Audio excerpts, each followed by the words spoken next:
You are listening to the Necropolis podcast, which is brought to you by Jason from Goatcraft and Shelly from HateMeditations.com and Metal Legion magazine.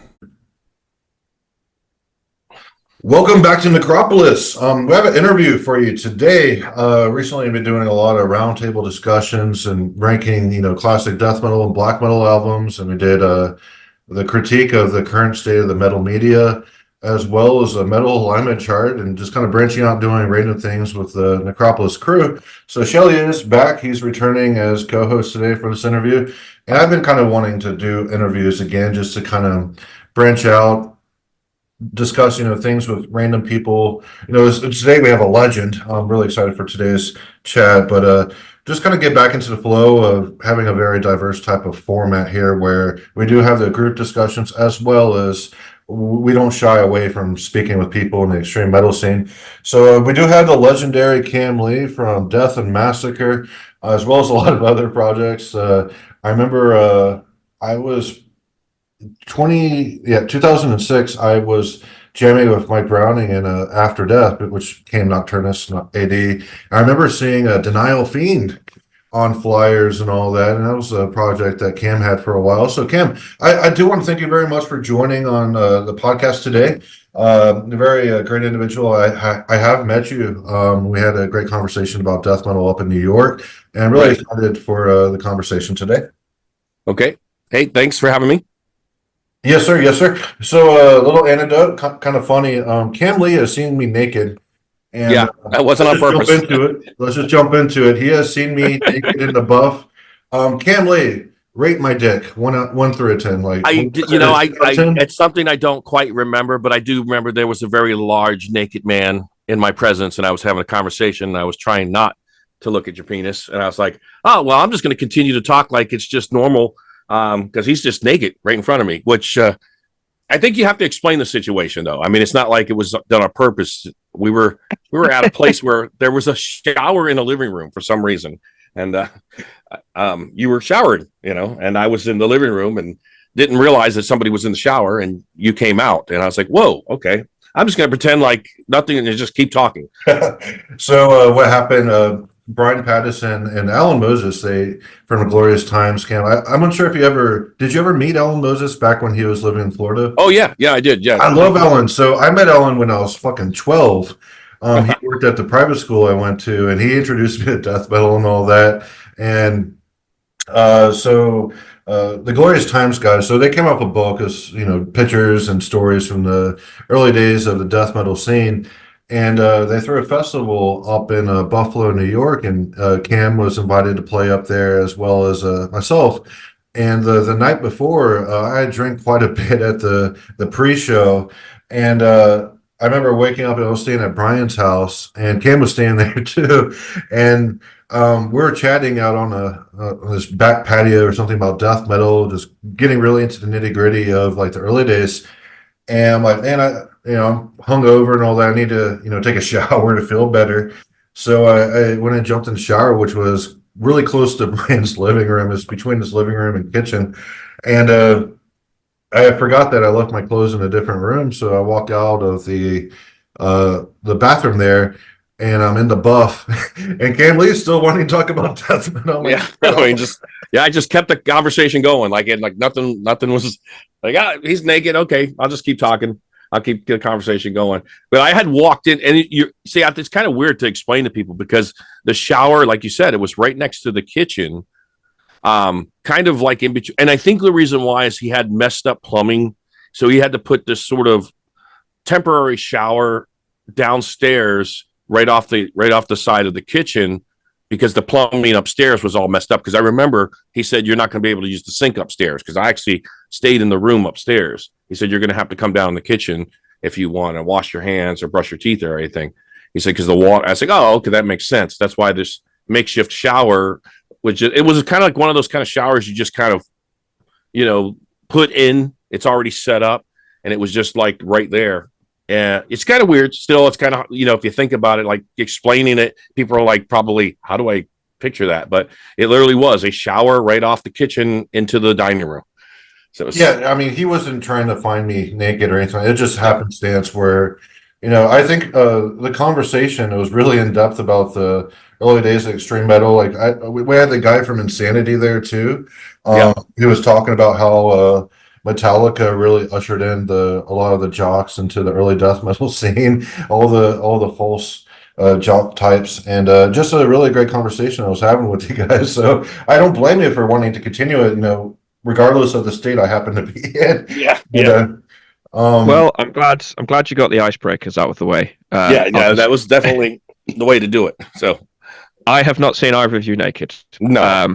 not I yet, have seen anyway. Me wouldn't be a big deal. I'm Asian, so it would just be like, oh, what's that little bump there? And is it cold? So, it must be cold out. You're Hawaiian, right, Kim? You're Actually, Hawaiian? yeah, I'm Pacific Islander, mixed Asian and actually Irish, which is funny because today's St. Patrick's Day. So Happy Of St. course, Patrick's yeah. Day. I recently saw that you stopped drinking, so hopefully you can celebrate it in a different way. yeah, Celebrate with the podcast. I haven't done drugs or drinking or even smoking in years now. I've been straight edge for over 10 years now. So Wow. That's great to hear. Yeah. Yeah, have you around for many more years to come. Yeah. So one Yeah. thing I love about Kam Lee is he is very authentic. He's as real as they come, and sometimes he can be quite outspoken and generate some headlines. yeah. But that's what I love about him. We need more people like that. Where before we started this episode, we're kind of talking about how a lot of the old legends of extreme metal, they just kind of go along with the status quo nowadays. And like Napalm Death, for instance, they came out with like a Scum puzzle, and you would think because they're rather progressive and all that, and anti-capitalism, like they talk about their shitty landlords and all that in their lyrics. That they would be against, releasing little puzzles and all that, with their name attached to it because they're contributing to capitalism. So they're more about the status quo nowadays than anything else. But I know in the early days of extreme metal, they're much more real. And they're one of the first people who really propped up Massacre from the demo trading days, and especially Kam Lee contributing greatly to the style of vocals and a lot of death metal, the growling, the death growl, and all that. That's an invention of Kam Lee. So Cam, do you think the days of like Napalm Death being like really like influencers into extreme metal have kind of waned? Like they pretty much essentially helped make Massacre a household name in the underground tape trading scene and all that. Do you think the days of like bands like that making like essentially kingmakers where they propped Massacre up to a wider audience, do you think those days are pretty much over for extreme metal? I wouldn't say over, but definitely changed. Because of stuff like the internet, we have such easier access to get stuff. But it's interesting because you come across younger bands who I was actually reading something earlier today, a couple hours ago, where this guy had a completely different younger band misconception of like the competition. Like the question was, should there be competition amongst bands? It's more like a sport. It shouldn't be like a sport. It should be different. I'm coming from the old school way. Yeah, I think the competition is what fucked it all up. I think it's the competition is what kind of came in and was like, wait a minute, this isn't supposed to be football, guys. This is supposed to be, a brotherhood. It's supposed to be a movement. See, I'm so old. When I came into it, it wasn't a scene as much as it was a movement. And I mean movement in a different way, kind of like, you got to understand when we were coming out with the, early days of death metal or thrash off the tail end of what was coming out of thrash, the metal scene back then was basically hair metal. I mean, what people thought of metal was anything from David Lee Roth to Poison to Motley Crue. I mean, that's what the mainstream metal was. The only thing you got that was groundbreaking that be considered metal is all your new wave of British heavy metal bands, such as like Iron Maiden and Priest and stuff like that. They were more of the heavier stuff, and then there was underground stuff like Witchfinder General and stuff like that. But it still wasn't really in that what you would call extreme metal genre stuff.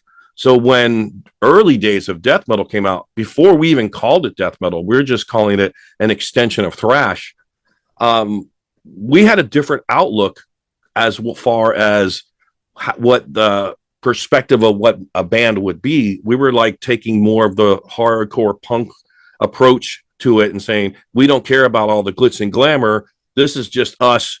We're going to play the music we want to play and dress the way we want to dress, which is basically how we're going to dress every day. We're not going to dress up in like, high-rise Kiss boots and all this makeup. It's become different now because black metal is literally the glam of today. But yeah, I mean, it's the attitude's different, but I do think that there are still bands that can come out and kind of help, a newer generation of bands by kind of supporting them, showing support for them, and it not being a commodity type of support, but rather, a realistic support. I like this because this band does this. And I think that's a kind of a where we're at now, because it's kind of, like I said, it's so easy to just Google in a band name. I want a band that sounds like, let's say I want a band that sounds like Capital Decapitation, and then 1,000 bands will come up in the same genre. It's kind of easy, but it's also, to me, it's more real when you have a band that says, hey, check out this band because, I like them, or like that. So there's always steps. So what it kind of espoused there is the early days was more like you were saying, there wasn't much competition. Bands cooperated together. There was more of it's like a family mindset almost, because there's a shared spirit that everyone had in the early days. Whereas today there's kind of that disconnect where, like you said, for Cattle Decapitation, for instance, there's a billion bands that sound like that. Whereas people kind of emulating the styles a lot and kind of oversaturating the music scene, essentially, because there's so many fucking death metal bands nowadays. There's so many black metal bands. It's kind of hard to actually pick out what is actual quality, like what is authentic, what is, a true expression coming from these bands. And like for OSDM, for instance, I know we were chatting a little bit about that before we started chatting today on this podcast. I'm of the firm belief that OSDM, the new wave of quote unquote old school death metal, newer bands playing in the style of older bands. Shelley and I, we've discussed at length about this on other episodes, but we truly believe that it's more of a vibe than like an artistic expression or anything like that. Like they take even in some instances like a production value, or a lot of the techniques that we use in the surface aesthetics of early death metal, and they just kind of just vibe it out rather than being powerful and coherent and all that. Like Blood Incantation, for instance, I know you liked one of their music videos, just aesthetically speaking, like they're wearing white and there's people like cult members wearing black robes and all that. That's a cool visual, but when you listen to the music of Blood Incantation, there's no coherence there. It's riff salad. It doesn't really convey anything. It's more just like a vibe. Do you see a lot of like OSDM kind of aping old school death metal and being a vibe rather than like an authentic expression? Yeah, I do see that. I mean, you got to look at it this way. These are younger generations. They're coming from sort of like this. And I've had that with members, that are no longer in the band, but I've had that with recent, the last couple of years with people that came into this band who really was like, it was more important to be a commodity. Like, oh, we should do this and we should sound like this and we should have this and we should have shower curtains and fucking, girls' panties. And I'm like, what the fuck does that have to do with the music? And that's why they're no longer in the band. And then they went off and did a clone band because, and got with a former member. But so, yeah, I mean, there's definitely a different type of mindset when you're coming. Now, I don't believe that every single old school death metal band. I do believe that there's some out there that are actually doing it because they feel it. And you can kind of tell the difference. Like you said, there's those that are just vibing through it. And then there's those that are actually, maybe really feeling it and writing it to a certain aesthetic. There's a few that I like, that I feel are more real, I guess it would be the word to use. They're more real than some of the ones that are just doing it as a commodity, kind of like, oh, old school death metal is kind of popular right now, maybe we should just do this. And you can kind of tell too, if the bands have been around for a while, if their sound changes, if they're morphing to whatever's popular, then you can kind of feel it, that they're not genuine about their music. I guess as well, like the thing with newer bands is they're all pulling on the same like group of influences, so naturally you will get a lot of them sounding the same or trying to do the same thing. Whereas like in the mid '80s, like as you said, you just sort of saw it as an offshoot of thrash, but all of the like original death metal bands, they all did something very, very different because you didn't really have much to be influenced by. It was like, as you said, new British heavy metal, maybe like bands like Hellhammer and things like that, and you kind of just went with that. So you all ended up with very, very different sounds as like the foundation of death metal. Yeah, I totally agree with that because there were some of us, even in the same bands together that were like, for example, myself, I was a huge Hellhammer fan, and and I'm going back to the Manus days when you had Chuck and Freddie, and then Freddie was like more lazy guitar player, so he was like, okay, Venom and Bathory, and then I was like, I like the rawness that Hellhammer had. So I aped, what Tom G. Warrior was doing. I have no problem ever admitting that. I ripped him off. I liked his phonetic way that he pronounced his broken English. And I was like, I'm going to steal that. And that was my thing. And then, Chuck completely was not into either one. He was just like, Chuck was more into the British new wave of heavy metal. He was more into Merciful Fate. He was a very guitar orientated person. And so he took the band in that direction. But I do think because of that early influence, and I was basically a hardcore punk kid. I'm coming from the punk side of things. And I was listening to a lot of D-Beat and Discharge and Anti-C-Max and stuff like that, all those type of bands. And I was like, that's my style. I wanted to put that D-Beat into it. And, of course, we're going back to 1984, 1985, the beginning of all this stuff. So when you had three different people coming from three different directions, that kind of blended in what made that early stuff sound so good and sound so different because there was different influences coming from the top. And like today, there's so much that younger fans will pick up and go, oh, well, this kind of sounds cool. This sounds like this. And they mix, match, and just pull from so much. And it becomes cookie cutter. It becomes so stamp and press, wash, rinse, repeat.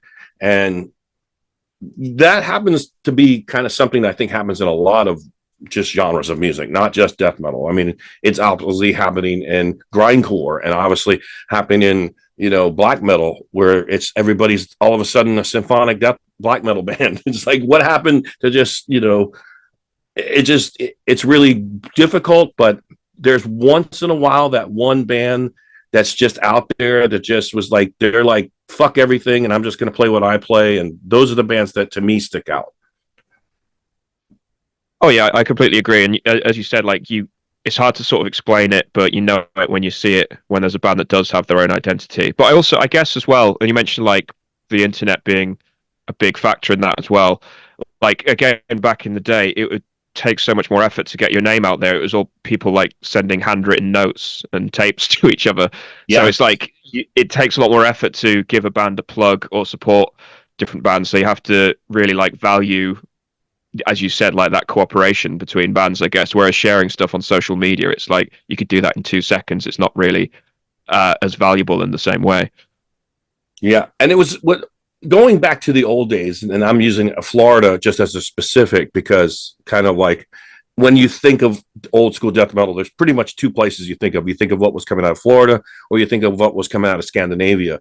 And, there was also, very, very strong British stuff because you had bands, early bands like, Benediction and Napalm Death. Even though I don't consider Napalm Death sort of death metal, even though Harmony Corruption was probably their death metal album mix going into it and taking those kind of aesthetics, but more of a grindcore band that just picked the death metal aesthetics only because Mark came from Benediction, and Mark was basically as Jason said, Mark was basically aping off of me. So you have that influence. Boltor, of course, definitely major influence, but when you think of Florida, you think of like the early days, all the bands that came out of that, and I'm talking like the 5 top bands. If you want to count like Death, Morbid Angel, Obituary, Deicide, even Hell Witch, down south, and then Malevolent Creation. Okay, that's 6. I counted 6. But each one of those bands have their own unique sound. None of them sound like they're aping off each other.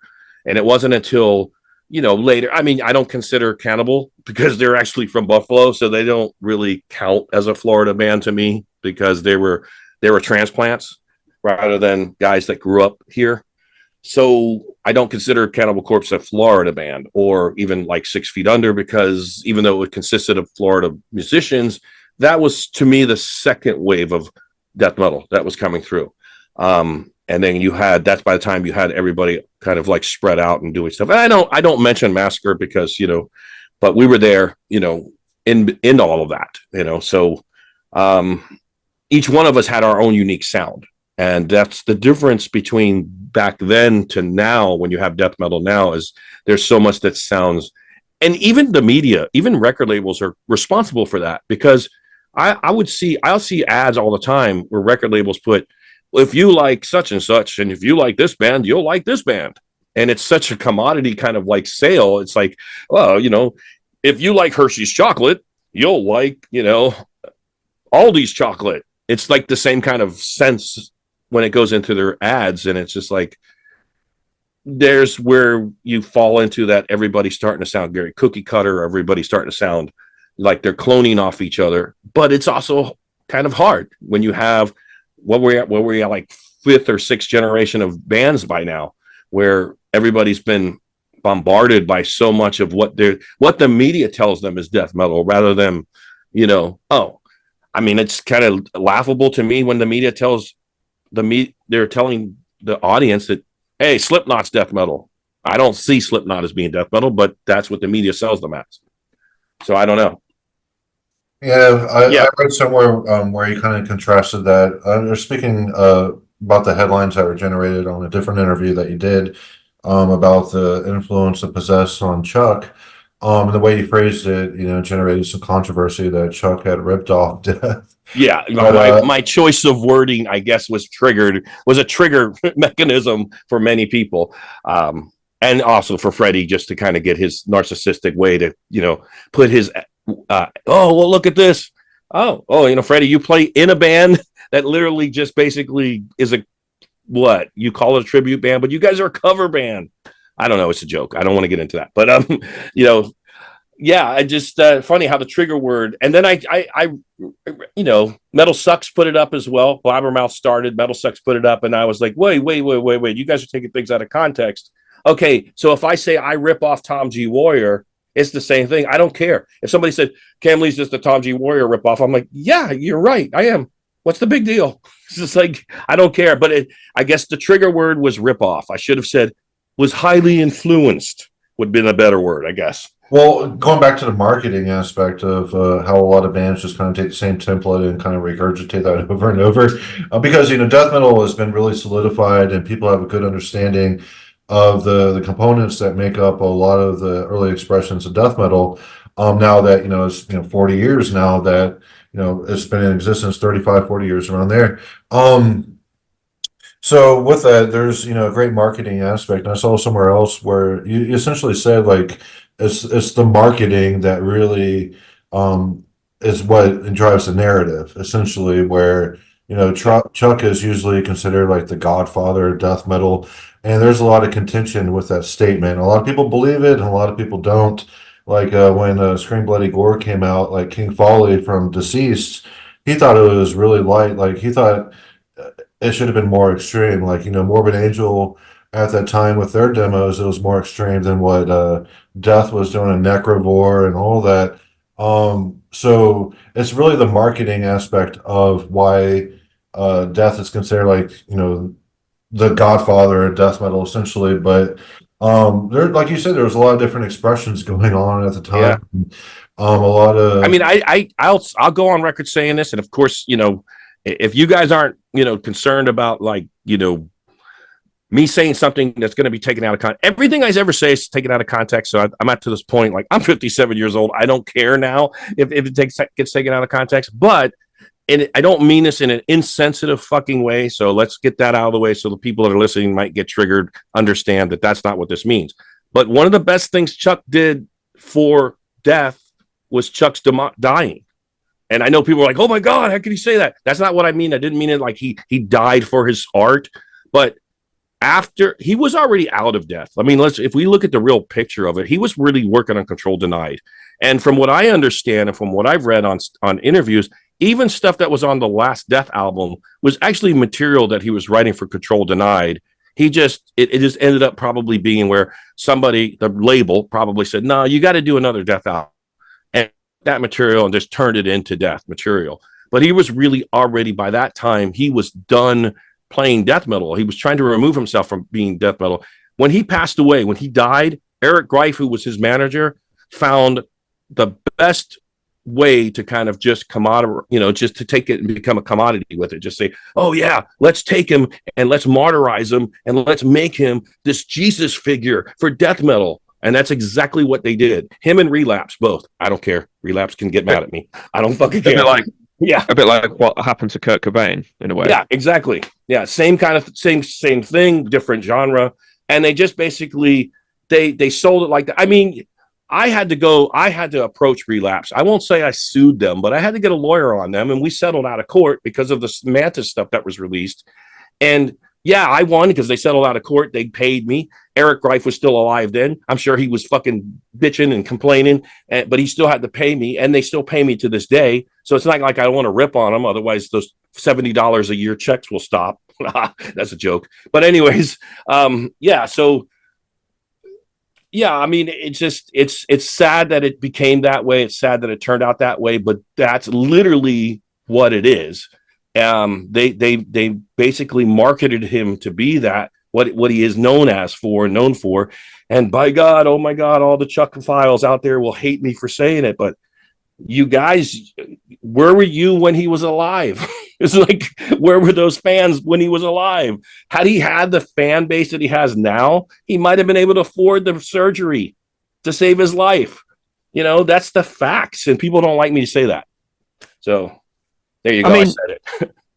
I wasn't there, so obviously I can only speculate. But the impression I get is that, especially in the early days, he was a very talented musician and very I'm never taking that away from him. Yes, of course. No, but he was also very, very determined and promoting what he was doing. Is going around giving demo tapes out to anyone that would accept them.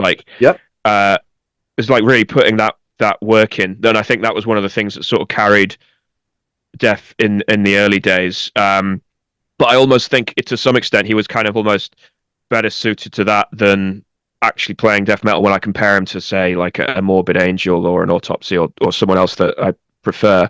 Right. Not to diminish his classic albums, but yeah, I get the impression that he was better as organizing and promoting or not better, but very, very well suited to that, I should say. But again, like I said, I never met him, so I'm speculating. But right.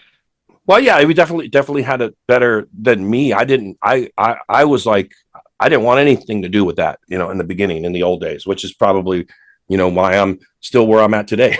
But I mean, yeah, I was just, he was definitely the one to push, sending out the tapes constantly, tape trading. It was really easy for him too, because he had his parents' house where a lot of it, I lived with him for a while. So a lot of that early tape trading was both of us sitting there on his floor in his bedroom and just handwriting all that stuff and then sending it out to everywhere from Monte Connor up there in New York to Boravor to people out. And we had Guillotine Magazine as well. The two guys from Guillotine Magazine, which was Mark and John, they were helping push it as well. And you got to remember, this is way back before the internet. This was snail mail days. This is when we're sitting there, soaping the stamp, hoping that somebody would send the stamp back, putting soap on the stamp and licking the stamps and putting them in the letters and Memorex tapes and using his dual, recorder sitting on the floor and just sitting there making tape after tape after tape. And then just doing it as much as possible. I mean, yeah, that was Chuck's forte. That was his early push as far as that goes. Musically, yeah, I do think that, bands like Morbid Angel, especially with Trey, because I used to hang out with Trey when I moved to Tampa, was early back then. Trey is Morbid Angel. I mean, regardless of what anybody else wants to say, years later, whatever, David brought in. But Trey, to me, it was always Trey, and it was Mike Browning's vocal patterns that really set the signature for what Morbid Angel would become. And Trey was just is a mad genius. I'll always say that. I mean, I've been in the room with him when he's just jamming, early in the early days, and just the guy was just a genius. It's maddening just to watch him play. Right. And kind of going back to what you said about how the early death metal scene, especially in Florida, was more like a big family. I know for a fact that there was a little bit of friction between Morbid Angel and Deicide. The Morbid Angel guys had like Deicide shirts on their floor mats, so you would wipe your feet on a Deicide shirt to enter their house and all that. But I'm unsure like where that actual friction came from. It may just be because Deicide didn't seem like as serious. I mean, Glenn Benton seemed really serious, burning an inverted cross in his forehead and going on the Bob Larson programs. But it was more like he's even gone on record saying he's more of like a carnival man.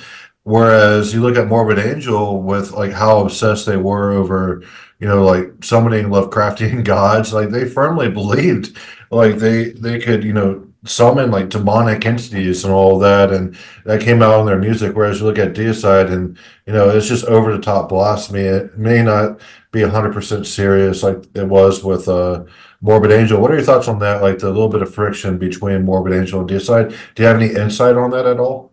I don't really know. By that time, I had already left Tampa, because I only lived there for a brief time, and I didn't even live in Tampa. I lived in Seffner, Florida, which is kind of a suburb of Tampa. And I only lived there for a brief time. I had moved out there after Death. I moved out there in 85. That's when I was in Mantis, and I was in Mantis from 85, end of 85, 86, and 87. And then I left when the guys jumped ship basically to go join Chuck, because Chuck moved back to Florida, and they jumped ship was right after we were supposed to open for, and there's flyers out there for this show. Massacre was supposed to open for Megadeth at the Tampa Arena. And even back then, David from Megadeth was like, oh, I don't want a death metal band opening for us, I guess he had his Christian shit going on back then. So we were kicked off the show, and that really brought the entire band down. And I guess, right after that, Freddie found out that Chuck had moved back to Florida. He ran over to his house and was just like, hey, I got a band. Let me steal these guys. So that's how that happened. And I was left without a band, and I was like, well, fuck, I'm not going to stay here. And they also left me with the apartment. So I was like, I'm not going to stay here. I'm moving back. I was forced to move back home. So I moved back here. All that whole Morbid Angel Deicide stuff started happening right after I moved. And I kind of think it was sort of like Morbid Angel maybe felt that Deicide was kind of like stepping in on them, on their territory almost. So it was almost, and I used to talk about that in many of my early interviews. I'm always talking about why did all this suddenly there was territorial pissing going on all of a sudden. And there was just some bands that even felt that way when Cannibal moved it down. There were some bands that, of course they'll not admit it now, but there were some bands that felt like, oh, these guys are coming from Buffalo just to move here to Florida to kind of take over. So there was that sort of animosity going on. And I think it's weird that the animosity started about that time. It was about the time that, because when Deicide was called Amon, it was great. Everyone got along. They even opened for Morbid Angel. That's how I saw them. I saw them as Amon opening for Morbid Angel in an airplane hangar where they got away with shit that you couldn't get away with now, like throwing meat into the crowd and then letting pit bulls loose. I mean, that happened. I was there, and I was like insane. That's when they got along. But all of a sudden, when it became Deicide, there just suddenly was this like, I don't know, competition almost going on. And then it was this like, can Steve play faster than Pete sort of thing. And it was always about who can play faster. I was like, wow, when did it become a competition? And that's what I said. That's kind of like when I morphed out of it. I got out of it when it started becoming like, nobody cares about helping everybody anymore. It's all about this competitive sort of football kind of jock mentality now. Well, I can see when that's when bands were getting signed to bigger labels and all that too. So yeah, they're starting to reach some commercial success, and to keep on going with that, then yeah, I can see how having competition and all that would force, some bad feelings here and Yeah. there. Yeah. So back when Massacre started out, you guys did a lot of covers, and I read an interview this morning where you said that you guys did a lot of Anthrax covers and that you hate Anthrax. I hate Anthrax too, Cam. Like, Oh, I was that see, but that wasn't with me. That was with their first singer. That was their first singer, Brent's. That's when I came into the band, and they were like, well, we do this song, and the first thing I said to them was like, well, we're not doing Anthrax. I'm like, I'm not doing that. I'm not fucking doing that. We'll continue to do the Exodus cover, which we did. We did the Piranha from Exodus, which is something that they knew together. And then I kind of told them, I said, well, you should learn, some Slayer covers first. So the first Slayer covers are, I think Black Magic, which was something that, Chuck had already done. Me and Chuck had already done, and we just kind of melded it over into Massacre and Hellhammer. We did a lot of Hellhammer covers.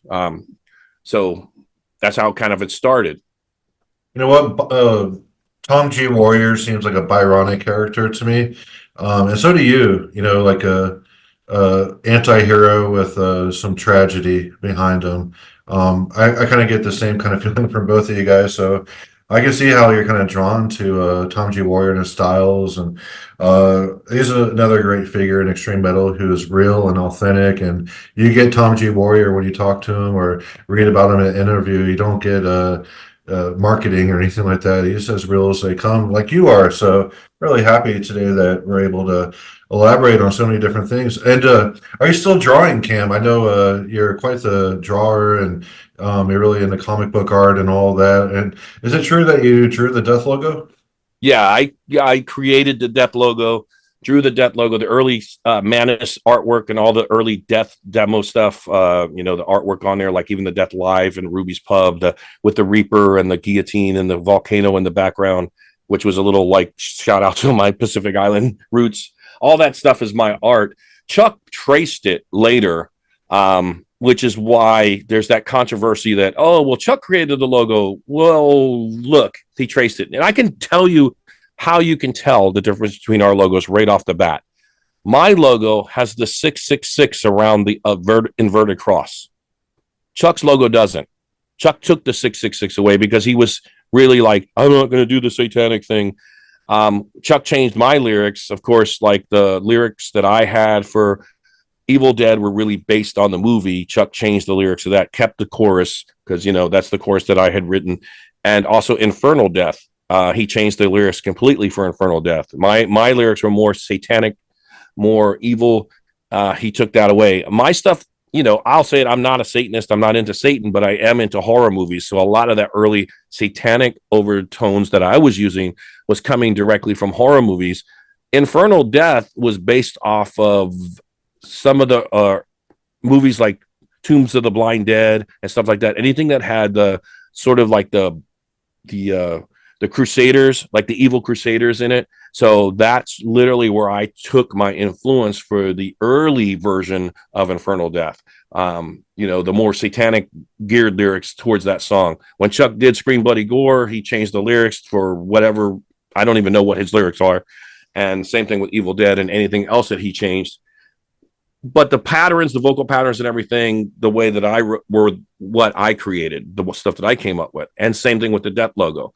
I drew the original Death logo. I created the Death logo. There's actually photographs of myself, Chuck, and Freddie in front of the sheet. There's actually white sheet that I completely painted the Death logo that we're standing in front of. Again, Chuck traced it, and that's how Erik said, well, no, Chuck created it. So in that sense, I guess I could go and trace the McDonald's logo and say that I created it, I guess, You would have the corporate clown coming at you. Exactly. So I didn't have the corporate, lawyers at the time. So what's also interesting, so he removed the 666 from the logo. I mean, he also turned the inverted cross into a normal Christian cross. Yes. And that kind of goes along, like you look at the lyrics of Death, Scream Bloody Gore, it's more, just kind of like a comic book, horror movie type of take on lyrics, not necessarily like as real as a deicide or morbid angel or anything like that. It's more just, zombies are cool. Let's do a zombie ritual and all that. Yeah, exactly. Um, Yep. and it's more just kind of surface level, tongue in cheek. Whereas, like the deicides are really like into it really hard. And so he changed the cross at one point to a normal cross in the logo. And Yeah, that's it slowly. If you watch the logo, it slowly starts to move up. It's like at the first it's an inverted cross, then it's sort of like an iron cross, and then all of a sudden it's the Christian cross at the end. Yeah, crazy. And also the lyrical content changed quite a bit. Where at first it was more like tongue in cheek, horror movie stuff to social commentary. yeah, It's like, exactly. Yeah, and how many death metal bands do social commentary like that? And it's like one thing that really like kind of irked me about Death's lyrics, like later on, like their mid period, and if individual thought patterns and symbolic and human even and even spiritual healing has a lot of it too. Is it's more about social commentary than actual like death metal themes. Like he wanted to express societal concerns in his lyrics, and he thought that the evil stuff was essentially like knuckleheaded. yeah, yeah. Which that's what we were even back then. We butted heads because I'm again being a horror movie fan, being a big Misfits fan. My stuff has always been tongue in cheek. I mean, my even so tongue in cheek that even my stuff like Bonar is totally tongue in cheek, and it's meant to be. And he wanted to write, like you said, socially conscious lyrics. And I always felt like, well, damn, I'm coming from a punk side of stuff. That's more punk rock than it is metal. And I don't know, but I mean, that's where it is. And there's some people that think it's genius. You've got fans out there now that's like, oh, well, that's genius of him. That's great. And I'm not knocking him. I'm not knocking him. I don't want somebody listening to your show and getting all triggered and saying Cam was, talking. I'm not talking bad about Chuck. That's not what I mean. There's just a different kind of thinking. There was a different type of thinking. His thinking was different. Jason, you may not agree with the way he was thinking. I didn't agree with it. That's why we butted heads, and that's why we parted ways, because a lot of it wasn't. I mean, to think that we just had an argument over a girl's tits, which is literally where he kicked me out. Yeah, but I do think there was a lot of it building up to that. It wasn't just that. I make jokes about the eating the last bowl of Apple Jacks to me talking about the girl that lived down the road that wanted to come see us practice, and I was like egging him on, like, dude, why wouldn't you let this girl come? Her tits are huge.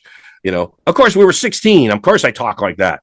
We were young, dumb, and full of cum. I was like a horny little teenager. I was like, any girl with big tits, I was like, oh my God, let's have her come over. He kicked me out because of that. I made kind of fun about him losing his virginity too. So that kind of might have also been the pin that stuck in. But yeah, I mean, I'm sorry. yeah, yeah. Oh man, you're making me giddy over here. Shelley, I know you have a degree in sociology as well as philosophy. What are your thoughts on death having social conscious lyrics? Like, do you think it makes it less death metal? Are you more in the Kam Lee camp, where let's have death metal themes rather than more punk rock themes in death metal? I think it depends how you go about it. But I mean, it's like as Cam said, it's not to say that um, one's inferior or superior. It's just that's not what I go to death metal for. And obviously, like what Chuck did has a large audience. And there are some comparable death metal bands that kind of took that route.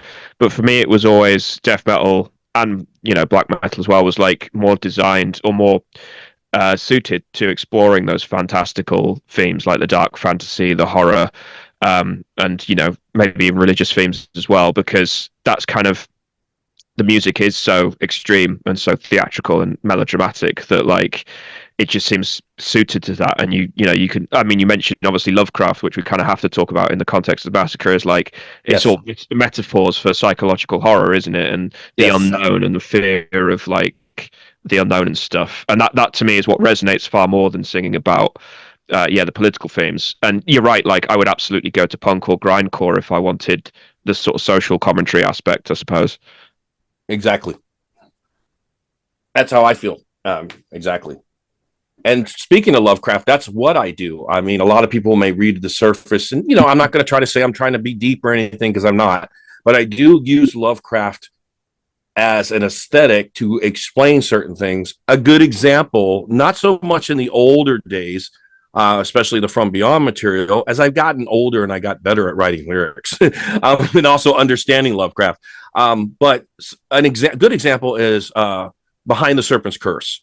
That song, based on Lovecraft, loosely based on The Curse of Yig, which is a Lovecraft short story, but really has kind of social commentary in there about what it is to be backstabbed, to have someone pretend to be your friend, and be like a snake in the grass, sort of all those kind of like, idioms that you always hear, snake in the grass, or somebody who is, was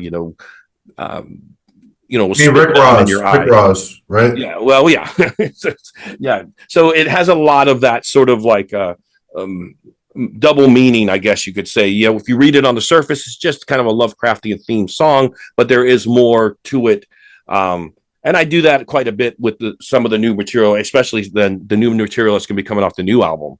There's a couple songs on there that are not socially commentary, but I said while I was writing them, I'm like, yeah, well, I thought of these motherfuckers while I was writing it, so I'm going to go ahead and just use that as a way, even though it's very Lovecraftian based. And I have a song in there called "Ensnares Within," which is about spiders, obviously, but that's just the surface. It's also about how people can kind of pull you in and spin a web of deceit and pull you into their lies. So there's that. I kind of use that as a way to kind of express it, the way that Lovecraft expressed certain things, in a way that might also, he was racist. So, I mean, I try not to get to those things. I try to avoid all that stuff, but yeah. Yeah, you can't say his cat's name. No, in society. No, you can't. It's inappropriate nowadays, and I mean, I don't want to get your podcast canceled. Well, yeah, I think he was racist even by 1930s standards, but yeah, I mean, yeah, of course he was. But you can separate that from like obviously the famous like themes from his stories, which are obviously so influential on a lot of extreme metal. But I guess it would be a good point to sort of segue around to the latest EP as well, and the fact that you've it's basically a concept around the John Carpenter trilogy, and obviously all of that was based on Lovecraftian ideas as well. Yeah, my idea actually for the EP is a lot older than Resurgence. It goes back that far, and I always wanted to. I was like, I love John Carpenter. He's like, I love him as a musician. I love him as a director. Not all of his stuff, but mind you, he's had some stingers in there. But especially the trilogy, I really always was drawn to it. The Thing is one of my all-time favorite movies. And then even In the Mouth of Madness is just genius, and I think a lot of people overlooked it when it first came out. And Jason was saying before we started that In the Mouth of Madness is like the one most faithful to like a Lovecraftian story, and that it's like a journalist or a writer that goes to like a surrealist like little town and starts seeing sort of really uncanny or like horrific things. Whereas like The Thing is more it draws influence from Lovecraft, but it is its own story in a lot of ways. Oh, even hold on. I don't know if you guys can edit this. I'm doing an interview.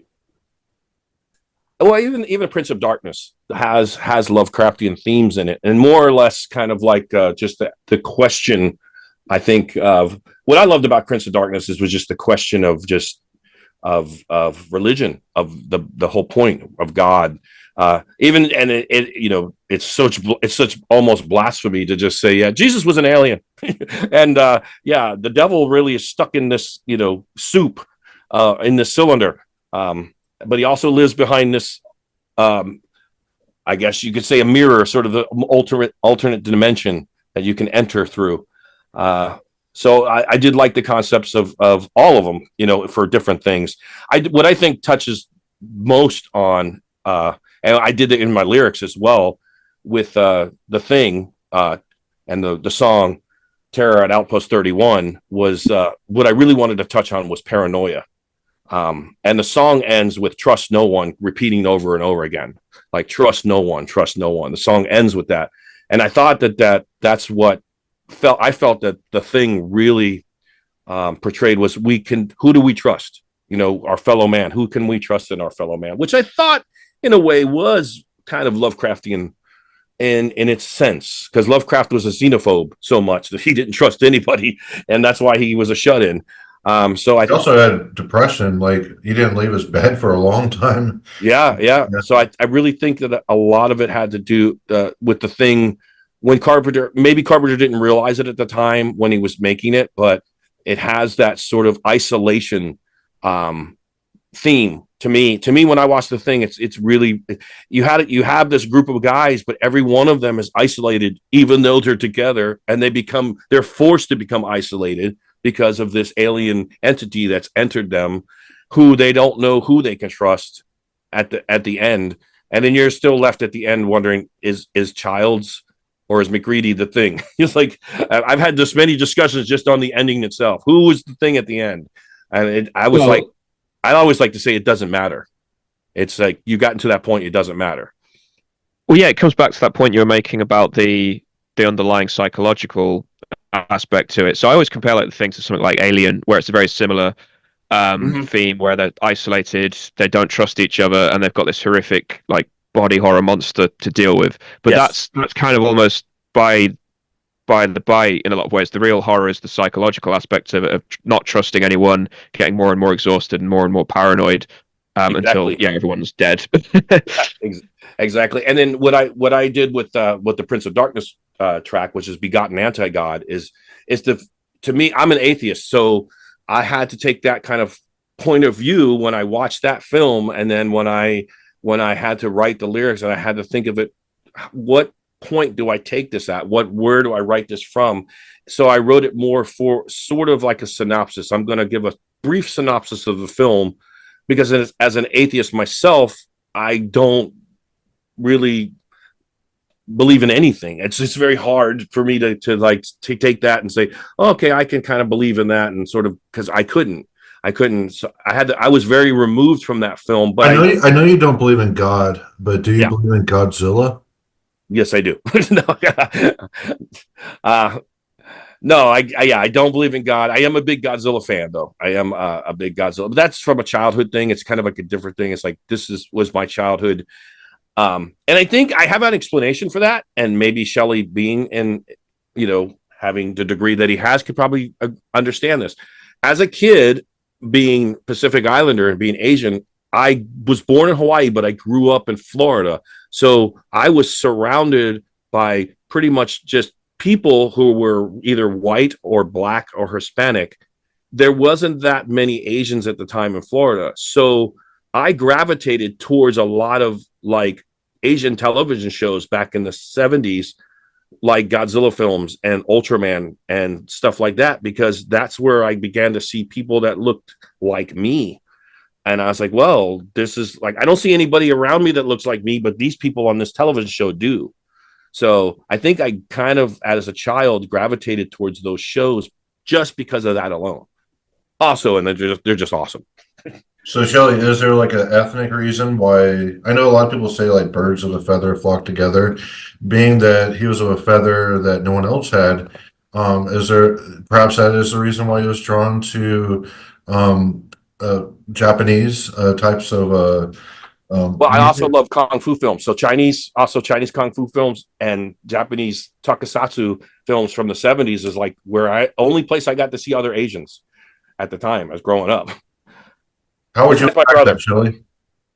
Well, yeah, if you're constantly not just like in a society where you're the only one that looks like you, but also sort of made to feel that way as well, either by how people treat you, either consciously or unconsciously, then it would then it would be natural to be drawn to stuff where it's like that normalizes that in a way, like, where it's, Japanese films or whatever, where everyone looks like that and it's just normal. So that kind of, I wouldn't say it's the birds of a feather thing. I would say it's more just, what's the word? Having the comfort of thinking, oh no, it is just normal. There are millions of people that look like that. It's just they're not sort of in my sort of geographical location or whatever. Yeah. I don't know the name of the condition because, as I keep telling Jason, that was a long time ago that I studied sociology. But yeah, Yeah, I mean, as a child, I can admit this. I was very much a fish out of water. You go from being bullied to I had to get tough, and my dad was a Marine, so he was just like, you need to punch these kids back in the face. So I was like, okay, and then him teaching me how to fight, and then and then I just gravitated to like a lot of martial arts stuff in the 70s. Bruce Lee was a childhood hero. So Bruce Lee, Godzilla, all that stuff was stuff that I was watching because I felt at home watching these shows, I guess, and felt comfortable watching these shows. And then I go out into the real world and I'm like, there's these redneck kids over here that want to beat me up, and there's these black kids over here that want to beat me up, and these Spanish kids I can kind of get along with, because I can kind of morph in with them, but Yeah, there's a lot of rednecks in Florida. Like yes, the Florida man stereotype. Yeah. Well, to draw a comparison, say like I'm white English and everyone around me is white and English, but for that reason, it's like I'll watch films with any kind of ethnic mix and not really. Well, I will notice, but it's like I won't need to sort of project myself onto them. But that's because I look like everyone in my society. Whereas if you are like isolated or you look a certain way and no one else does, then it makes sense that you would be drawn to certain media that kind of reaffirms that in some way or makes it normal in a way. But like more generally, I think specifically around like horror and dark fantasy films, that is a common thing for a lot of metalheads who were, a lot of them were like outcasts at school or the weirdo kid, and then being drawn to that stuff kind of because it reaffirms the isolation and the paranoia. It kind of gives it an outlet in a lot of ways. Yeah, there was a lot of jocks that I really wanted to kill that I couldn't, that I'd watch Jason smash somebody's head in and I'd be like, feel better. I'm like, oh, he killed that kid. He chopped that guy in half with a machete. That's what I was in great shape when you saw me naked. That's back when I was working out all the time, like running 3 miles every day and hitting the weights. And so you got a show at Mark Patterson's house. I was not ashamed of how I looked. But yeah, I back then I could definitely crack some skulls too. And I've had encounters with Marines. I know your father was a Marine. Jason, I think Kam Lee meant Jason from Friday the 13th. Yeah. Oh. Yeah, I did. Sorry, I've had a couple beers. I know you're straight edge now, Cam. Hopefully that doesn't piss you off. No, not at all. I'm really enjoying the conversation. I love how fucking real you are. And you're as authentic as they come, like when we're talking about like old school extreme metal people, legends. And I feel that it's great to have your insights. So I wanted to ask a generic question. Like, obviously, you're a great frontman. You have wonderful stage presence. I saw you play up in New York, and you really command the crowd. Like, you're just up there, and you can tell it's like you're made to be up on stage. Who I know, like you mentioned Tom G. Warrior, you're in the Misfits. What are some other frontmen that you really admire? Oh, wow, that's kind of weird because I don't know. I mean, I never looked at somebody else and say, okay, I want to be them. But I did see stuff that influenced me as far as like being, I guess you said like commanding the crowd or less, pushing the crowd to be more. And a lot of it is actually not metal. I would see other genres, especially in the 80s. You'd see like 80s people like, well, I guess a little bit of and I'm not saying I admire these people, but I liked how their stage presence was. I guess you could say their stage authority was. When I would look at stuff like David Lee Roth, he was back in his day, he was very, had that kind of like cocky authority being on stage and stuff like that. And I was like, really like admired the way that he could get a crowd going. And other stuff that I would see, because when in metal, there wasn't that many. I mean, I'll say it, Glenn Danzig has always been a huge thing for me. So watching Glenn, regardless of his little Wolverine short body, I thought for a short little guy, he could really command that authority on stage. And I really liked what Glenn would bring to stage. So I guess if you'd have to say it, it'd have to be Glenn Danzig would be my go-to as far as a front man that I admire. somebody that I'd look to and aspire to, probably would be Glenn Danzig. All right, that's a good answer. Danzig's obviously a legend himself and has a stage presence, and I definitely see you and him sharing that authority that you have up on stage. And so there's the generic light question. Can I ask a really difficult question, Kim? Go ahead. Go ahead.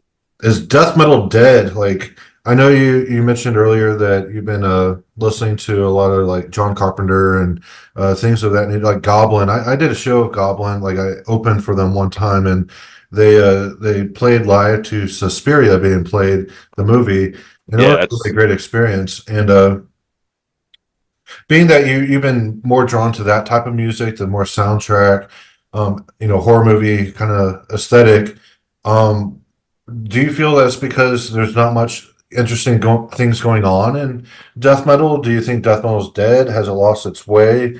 Do you see like any bands that really like? So you know what, this band is good and should perhaps be more prominent in the mainstream consciousness, anything like that. What's your is death metal still alive? Is it dead? Like what's going on with it in your opinion? To me, I think it's that's a hard question, actually, believe it or not. Do I think it's dead? No, but I do think it's different. It's not the same. It doesn't hold the same value in a lot of people. And I know a lot of people say, "Oh no, what are you talking about? I still love it." And what I mean is, it's so hard because it has become a commodity, and it's so hard because you can't. It's hard to separate it. And use an analogy like food, but that's the closest thing I could think of to give you an explanation. Imagine if somebody came out with a brand new sort of cookie or cracker, and they were just in a little mom and pop store down on the corner, and they just happened to be in your neighborhood where you can go and enjoy that cookie or that cracker. And all of a sudden, after months of enjoying their special, cookie and cracker, they suddenly sold their stuff to a bigger conglomerate who suddenly put it out on the market, and it is in every Aldi's supermarket around the world. Now it's no longer special because it's not your thing. It's like everybody can get it. And I think death metal kind of happened in the same way, where it was this one special, unique genre of music. It's now become so modern that it's in commercials now. It's in TV shows now, and it's become a household name. Even though the Simpsons got it wrong when they said that Judas Priest was death metal, but still, because it's become such a commodity, it's different. I do believe it's changed. I don't believe it's completely dead, but what is dead is the old spirit in a way, but that's kind of like in a way what I keep doing Massacre the way that I do it. Because I'm like, I break all the rules. I'm like, I release singles by myself all the time. And people are like, why are you doing this without a label? I'm like, because that's how I would have done it if there was no such thing as a label. I don't, I appreciate what labels do. I appreciate my label now, Agonia. I appreciated what, Nuclear Blast did for us till they kicked us off the label, whatever, I do appreciate the labels. Like I said, I appreciate Philip picking us up because the labels have something that I don't have, which is the backing to do things. But I don't want to say I'm completely different than all the rest of the death metal bands out there, but I do take a different approach as far as the way that I release music. That's like when I did release the Tripocalypse, I released it all on my own, and then Dumenta Records picked it up. So it was like in the process of releasing it by myself when the label came to me and said, "Hey, can we license this?" And I was like, yes, you can. Matter of fact, because I'm going to put it out regardless if you do it or not. And that's the good thing about things like Bandcamp. So that's the good parts of stuff of the internet. I'm able to release things digitally by myself. And then if it comes, if I get lucky to have a label come along and say, we have the resources to do physical, would you allow us to license it to do physical? And I'm like, yes, of course, we'll work out a deal. And that's usually what I do. To answer your question about as far as new death metal bands, there are a couple of new death metal bands that I particularly like. I mean, I've always liked Coffins from Japan. I'll always stick to them. They're simple, so simple, but there's everything. They're almost like Autopsy. You can never go wrong with an Autopsy record. It always, they don't disappoint. They always deliver. They always sound like Autopsy. Same thing with Coffins. When Coffins releases something new, they always sound like Coffins, and it has that old school, almost doom. I guess those two bands are very more doom death metal.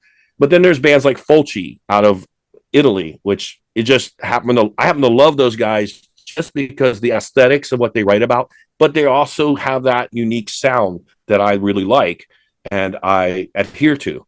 So there are some newer death metal bands, I guess you would say newer, but they're not like brand new, but that are doing it, having that old school style, having that old school aesthetic sound, that I do like, as opposed to more of the, cattle decapitation or stuff like that. That's kind of like out there, overly done and overly exposed. And that's not to say I don't. Adaptation's super bland, generic stuff. Yeah, and I'm not, it's not to say that I don't like, there's hundreds of thousands of those slam type death metal bands now. It's not to say I don't like that stuff. It's just like when all it is that same stuff over and over again, it becomes repetitive. It's just like I wouldn't want to listen to 1,000 bands that sound like Celtic Frost either, So it just happens to be what band has a certain way that they can play it, and can they do it and also do it well, and that's kind of what I adhere to. And like you said, I don't listen to that much metal nowadays, but Fulci would be one that I would definitely say check out if you haven't heard them. And then even outside of death metal, because I like thrash too, one of my favorite thrash bands who I feel doesn't get enough recognition, because you have so many municipal waste type bands out there and everything like that, which they're good at their thrash, is I've never understood why FKU never gets bigger than they are. Maybe I like them because everything they write about is horror movies, but I really think as far as a thrash band goes, as everything you want from a thrash band, as far as the vocal sounds go the vocalist sounding goes, to the riffs, that band has it. And to me, it seems weird that they've never really broken the surface. I mean, it's a blessing and a curse these days, isn't it? Because as you said, it is very easy to get stuff up on Bandcamp, and then hopefully someone will pick it up and maybe give it a bit more circulation. Yeah. But that also, on the flip side, it does mean there's so much more to sift through to get to something of quality. It's a battle I'm constantly having, because I have a blog and I do a lot of reviews on there, and I'm always trying to sift through stuff to get to the good stuff, and it takes a lot of time to do that. But at the same time, I think it is worth it, because as you say, there are still bands out there that have really crafting their own identity and being distinct from what's the billions of bands that kind of sound the same. I'm probably bad at this, but I do the same thing with horror movies. And I have a 10-minute window, and I'll give a band and a horror movie 10 minutes. It has to impress me with it. That first, like I put it in like a horror movie. I start it. If it's not impressing me in the first 10 minutes, I'm turning it off. I'm never watching it again. Same thing with bands. If I put it in and it doesn't impress me, maybe it's a little less than 10 minutes. If it doesn't impress me within the first 2 or 3 songs, I'm like, forget it. I'm not going to waste my time with it. So maybe that's not good. Maybe I'm not giving some bands a chance, but if I put it in and the band just grabs me from the start, Fulci did that for me. So when I put it in and it grabbed me from the beginning, I was like, oh, this is fucking awesome. It has to do that. So I don't waste my time with stuff that like people tell me, oh, well, no, give it a chance, listen to it. And I would never do that to anybody else. If somebody doesn't like Fulci, I'm like, okay, I'm not going to force it on you. I'm just telling you that's what I like. And I keep dropping that band's name a lot for some reason. I don't know why. It's just the band that I have on mind right now. But I mean, any band like that, I don't force it, because I don't want it forced on me. Like people have told me all the time, oh man, give cattle decapitation a chance. I'm like, dude, I've listened to them and I've heard them, and I can't help but hear them when I get in people's car that love death metal. It just doesn't grab me. I mean, there's just stuff there's stuff that I appreciate about it. It's just like, I'm not really a technical death metal guy. I don't like all those technical death metal bands that come out and they're like, all this, technical stuff. It's just like, yeah, it's cool, but it's not my cup of tea. I'm looking for something simple. You guys are doing math over here, and I just want a simple bludgeon. I just want to, so yeah. So yeah, last question from me. We talked about the latest EP. What's coming up for Massacre? Well, right now we have another single that's going to be coming out. I know people are like, why didn't you put it on the EP? And there was a reason. I have a brand new single coming out, Evil Dead Rise, that's dropping on April 1st. The reason I didn't put it with the EP is because I'm kind of Massacre is a weird band because I have a recording team and I have a live team. So I have a completely separate recording lineup and a completely different live lineup. But what I wanted to do is I've eventually wanted to kind of get the live lineup to be the recording lineup, to be the actual band. So Evil Dead Rise is the first time now that the live guitar player, Carlos Gonzalez, actually recorded and plays a solo. And I didn't want to do that with the EP because the EP was introducing our new studio drummer, John Rudin. And John took over for Brynjar because Brynjar had surgery on his wrist, carpal tunnel syndrome surgery. So he couldn't play the drums. And I was like, well, I don't want to, dismiss him or don't want to say anything. And then Johnny Pedersen, who is our guitar player, has another band, Wombbath. And he said, hey, my drummer from Wombbath could probably do the drums, John. And I said, okay, cool. That's great. I'm glad because I really want this EP to come out. So John stepped in to take over, and that's all the drumming on the EP is him. And he also did all the drumming on the Evil Dead Rise. But because Carlos is transitioning, I guess, over into becoming the normal guitar player, I felt that this was a kind of a cool way to do it. Plus, I like doing singles. I'm not going to lie. And the B side of this is our Impetigo cover. So I've never kept that a secret. So we did Boneyard from Impetigo on the B side of this. So I really wanted that to come out. So that's coming out April 1st. And in April, we're finishing up in the studio the brand new album. So there's a brand new album that we're recording and going to be finishing up. And that's on Agonia Records. And I'm hoping that's going to be dropped and come out in the fall. If we're all on top of schedule and everybody's on schedule, and we are definitely, the band is, we'll have this recorded and done by April. So by May, or it's April, by May, I would say by May. I think by May we'll be done.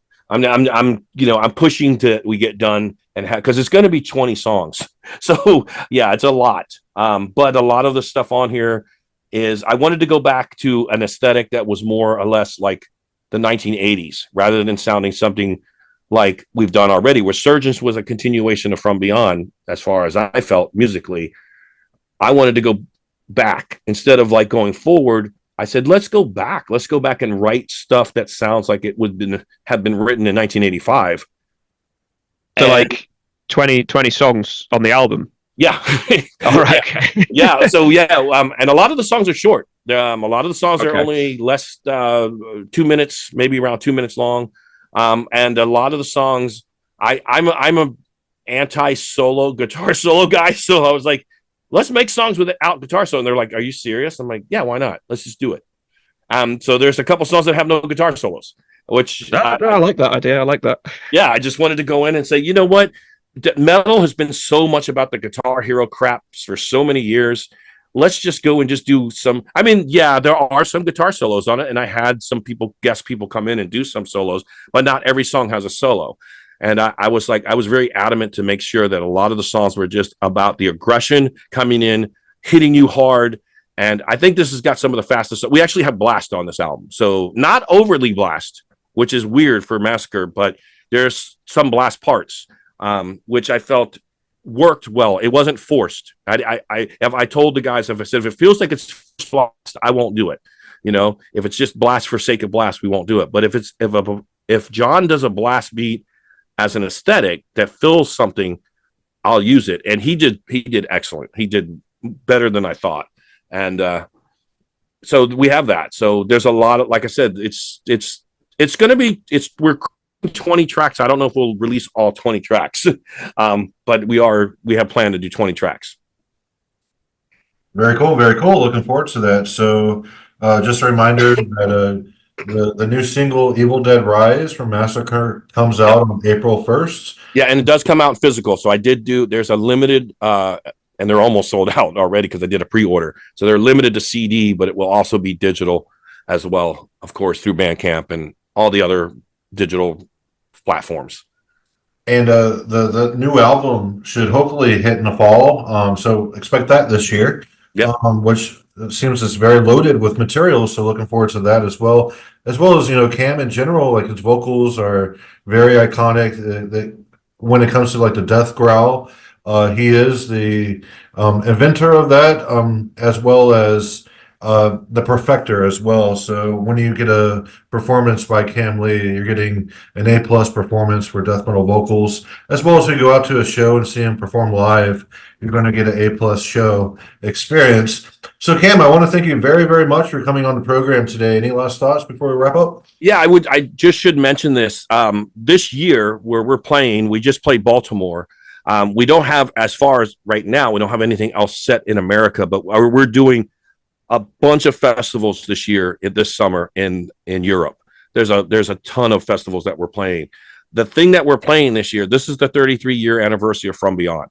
I would have done the 30-year anniversary of From Beyond, but unfortunately, 3 years ago was the right smack in the middle of COVID, so we couldn't do it. And I had planned on doing it. So right now, going out doing the 33-year anniversary of From Beyond. So when you see us out there live, if you do get to check us out, it is the 33-year. We were playing From Beyond all the way through. Every song on From Beyond, plus songs off of the Inhuman Condition, plus some demo songs, some early demo songs. This will be the last time. I'm putting my foot down. I'm saying, okay, this is it. This is the final time. I know a lot of bands say that, like Slayer said, we're not going to come back on tour, and all of a sudden they're back on tour. I will promise you right now, this is the last time you will ever get to see From Beyond played in its entirety from the beginning to end. And this is it. I mean, so this is the last time. So we do plan on getting some more. I just changed over the agency for our touring agent to Continental. We're now going to be working with Continental. So I'm hoping they'll get us some U.S. Dates.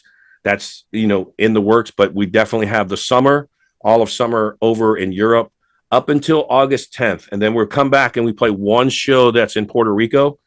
And then after that, we have nothing. So the rest of the year possibly could be for the U.S. and will be the final 33-year anniversary of From Beyond. So Are you playing Brutal Assault in Czech Republic by any chance?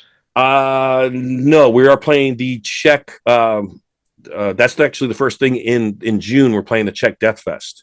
Us and Benediction are the headliners. Okay. I'm going to Brutal Assault, so maybe I'll have to go out there twice and try and catch it. I wanted to get Brutal Assault because but we somehow missed it. You know how it is with agents have to like kind of go back and forth, and so we didn't get the Brutal Assault, and we didn't get Inflamen again because we had played it last year, and Thomas was like, "Oh, I'm really not on wanting to put two band twice," but we're playing Pit Fest, we're playing the Helsinki, we're playing Transylvania, we're playing Alcatraz, Rockstead in Transylvania. I'm trying to remember off the top of my head. I don't have it all in front of me, but yeah, we're playing a lot of festivals is what we're hitting this year. No, it's just my ears pricked up when you said Europe, so I was like, I am going out to Europe in the summer, but yeah, I'll. Oh, and we're playing the UK. We are playing 2 dates in the UK. We're playing awesome. London and Manchester. That's in July. So July. I am relatively near Manchester, so I will probably see you there. Okay. All right.